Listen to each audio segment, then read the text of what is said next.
Little order of business here. Yep, that's soap.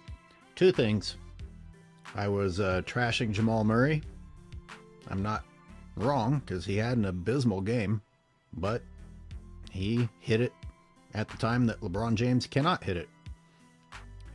The other thing I'll say, LeBron James had a good game. Oh, God.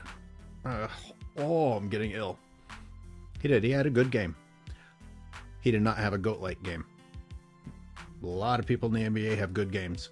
What's happening here is he finally looked similar to what people always try to claim that he's like.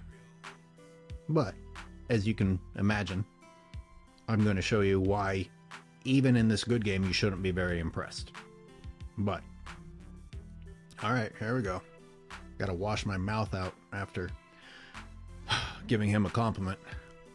As I was driving home to get back and start editing this, I was listening to all the different channels that I could, and Dan Patrick came on, and he almost grew half a pair of balls, a little bit of what might almost be considered criticism of LeBron James. But one thing that they were talking about was LeBron James's after the game comments and putting a bet on whether or not he would be fined. And you know what they revealed? LeBron James has never been fined, ever. And man, has that guy said some stuff after the games. His post-game press conferences. Holy moly, that guy's never been fined? You want to talk about some double standards. And then they were talking about, well, maybe he says it in just the right way to where it's technically not against the rules. Come on. This isn't a politics dancing game. If it's blatantly clear that it's disrespectful, then it's disrespectful. How about the F-bomb? That's part of acceptable press conference behavior. And the S-bomb? I mean, I'll get penalized for using profanity too often. Sometimes I do it anyway, but I'm not on national television being called the face of a league, being called a great father, being given all these other compliments while acting like a completely childish idiot. But really what I want to talk about is his complaining, his never-ending complaining. And I'm going to start with talking about LeBron fans who just repeat what they're told. They repeat the narrative. They repeat what someone else said. They don't form any thoughts of their own. They're not responsible enough to go and find out if something is true or to witness something that might inspire a independent thought, something that they came up with on their own and truly felt, talking about, oh, Jordan always complained about calls or no calls. I'm sure Jordan complained, and I'm sure 90% of the time it was justified. But whether it was or not, here's what you LeBron fans need to go and do. You need to go compile Michael Jordan complaining and compare that to this one game. Because I'm watching LeBron James's shot attempts, and he's complaining the whole time. The whole time. Holy crap. And this isn't like getting beaten up by the Pistons. This is like if somebody was near him,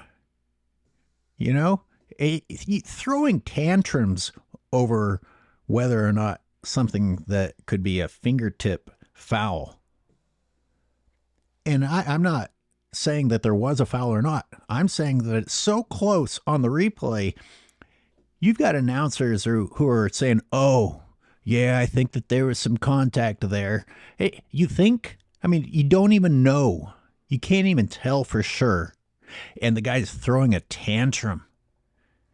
Did you ever think about just shooting a shot with the intention of making it? Because you can tell when LeBron James is driving a lot of times. The entire plan is to get bailed out. The entire plan is to get the other team in foul trouble or get to the free throw line.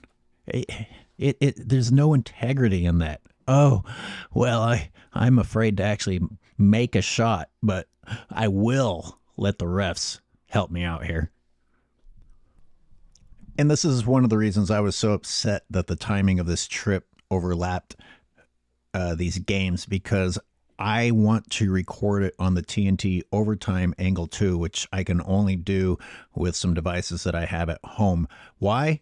Because they don't show the replays most of the time when it's not in LeBron's favor. So I need these other recordings in order to go in and show exactly why LeBron is full of crap and why these things he complains about are just absurd. Here's an example of something else you'll never see a replay of: when the other team gets completely out of his way and he blows the layup anyhow. And you also won't hear the announcers talk about it, and you won't hear the analysts talk about it the next day. This is why I need my recordings of the other angles. And some of you, I posted an apology because I felt bad. I was like, I couldn't provide the game breakdowns as fast as I wanted to. And some people were like, oh, excuse, sounds like a LeBron excuse. You ever reference me with LeBron James again, and I will ban you from the channel. I don't even know if that's possible. That you can say a lot of things. Don't ever fucking compare me to LeBron James. He's like the worst human being on the planet. Something else I find very frustrating is that LeBron James relies on physicality in the sense of driving, running over people, lowering his shoulders, swinging his elbows, but at the same time doesn't want the game to be physical. He wants to rely on size and brute moves, but no one is allowed to challenge him. And if anyone touches him or gets near him, he starts complaining. Like a big guy shouldn't act that way, but a guy who uses physicality definitely shouldn't act that way. You know, Michael Jordan drove the lane, but he didn't rely upon running over people. So for you LeBron fans that want to say that Michael complained a lot, one, I'm still waiting for your compilation video from his entire career to see if it's as long as one of LeBron's games. And secondly, Michael was trying to make the basket with legal plays and would get hit. He wasn't seeking the contact with the defender. LeBron seeks the contact. LeBron goes straight into the defender and then gets upset that there was contact. Can you understand the difference between someone who is trying to go around a defender and the defender hits him versus an offensive player who hits the defender and then is upset that there was contact with the defender? I apologize to everyone whose intelligence I'm insulting, but I gotta walk these LeBron people through thought processes. Go until the whistle blows. Go until the whistle blows. Some of you know what I'm talking about.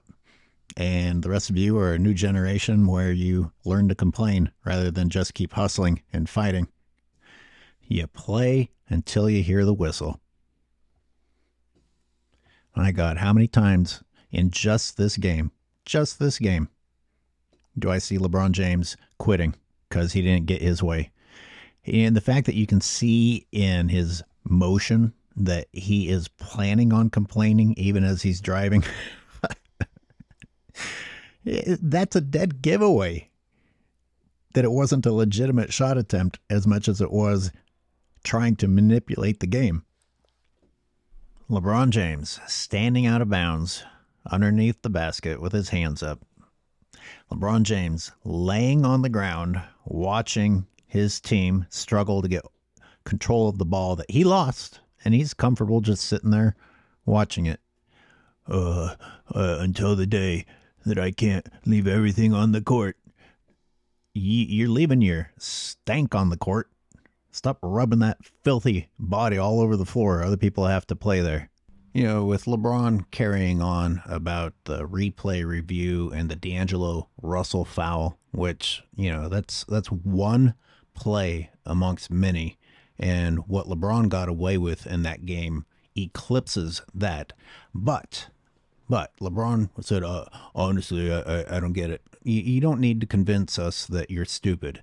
But maybe before you get on here and curse twice on television and say that you just don't understand, maybe you should go and research the rule, because what the NBA rule book says is that incidental contact following a clean block is not a foul. And that is incidental contact. Oh, it got him in the face. Well, it was marginal and it was incidental. It was clearly a swing at the ball with a block, and that same swing ended up accidentally hitting D'Angelo Russell in the face. It's kind of like the hand is part of the ball rule. I don't know if it's a great rule or not, but if we are strictly going by the rules, that's only a foul if it is non-incidental contact following the block. Dear Savant, why don't you know the rules? Why do you get to go on stage and be dumb and not have to apologize for it? I'm really tired of LeBron James getting to say dumb shit on TV. And no matter how dumb it is and no matter how wrong it is, it blows up in the media, and all his followers who have no brains and can't think for themselves are going to say, oh yeah, wow, that was really terrible, really wronged. How about you go look up the rules? How about you focus on winning more than focusing on complaining? I don't know why we have instant replay. You know what, LeBron? Keep that same energy when we go back and look at you clobbering Peyton Watson in the head. It was incidental, maybe. I don't know. You're dirty as hell. You find a way to clobber people in the head all the time while making it look like an accident. But this was following you pushing him in the back. You know, no one can put a hand on LeBron's waist or anywhere on his body at all when he's driving. But this dude can come flying in from the back and push a guy who's trying to make a layup and then clobber him out of bounds too. We'll never see a better angle of this. We'll never see a better angle of this. Sadly, that's why we've got to record as many different broadcasts as we can. If this was LeBron being breathed on wrong, we'd have 7 different camera angles of it to justify him going to the free throw line. These guys right here are so absurd with the extent they are going to relieve LeBron James of any responsibility here. I think it's got to be its own episode. If I try to break down the crap coming out of the mouths of these guys, it'll take over this episode. Maybe I'll do an extra episode. I tell you, it makes me cringe thinking of the young people watching adults make excuses to this extent. How is anyone watching at home ever going to grow up with the sense of accountability? Oh, all I have to do is come up with a really, really absurd way to explain how it's not my fault. I want to talk about Davis and Jokic for a minute, because now I'm hearing that Davis couldn't get it done against the Joker. Anything not to blame LeBron. I mean, I was actually uncharacteristically getting concerned about Jokic because he was missing some things that I am not used to him missing. And he has put up numbers that aren't just incredible, they're historical. And he's doing it over and over and over, night after night after night. Many of you probably don't know about it because you're hearing that LeBron James got a double-double on a full moon at age 39, instead of the fact that Joker is outperforming all people throughout history in multiple categories. And Davis has to guard that guy, and did a pretty damn good job, while also being an offensive juggernaut. Davis was playing lights out. Davis had me a little bit nervous. LeBron never had me nervous. This was a good night for LeBron James, and LeBron never had me nervous. Davis playing the way Davis was playing, yeah, I was a little nervous. And now Davis is the fall guy because he couldn't stop him the whole time? I mean, some of these moves that the Joker was putting on him. Come on. Come on. Yes, it's Davis's fault because he couldn't stop maybe the most unstoppable force in the NBA right now. The whole game. We wouldn't even be having this conversation if LeBron could hit a clutch shot. We keep hearing about Anthony Davis not delivering in the fourth. Where was that energy for game one when LeBron didn't deliver in the fourth? Completely missing. How about the fact that Jokic didn't score in 2 periods? Oh, you're not going to focus on that? You just want to focus on AD not scoring in 1 out of 4 periods? Just say thank you for the other 3 periods. Thank you so much for your help. I'm the GOAT. I'll take it from here. Right. It is astonishing how show after show is throwing Anthony Davis under the bus. Oh, it was great for 3 quarters and then nothing. Well, say thank you for the 3 quarters. I can't believe you consider LeBron James the GOAT when the other people on his team have to be absolutely incredible. Not just incredible, but incredible the entire game in order to drag his ass over the finish line. I can't remember when Michael Jordan wasn't the guy who drug everyone else over the finish line. I mean, other guys had some good nights. Other guys contributed. Michael Jordan was never like number 3 or 4 in the back, you know, while other people carried the load for him. I don't remember that. Correct me if I'm wrong.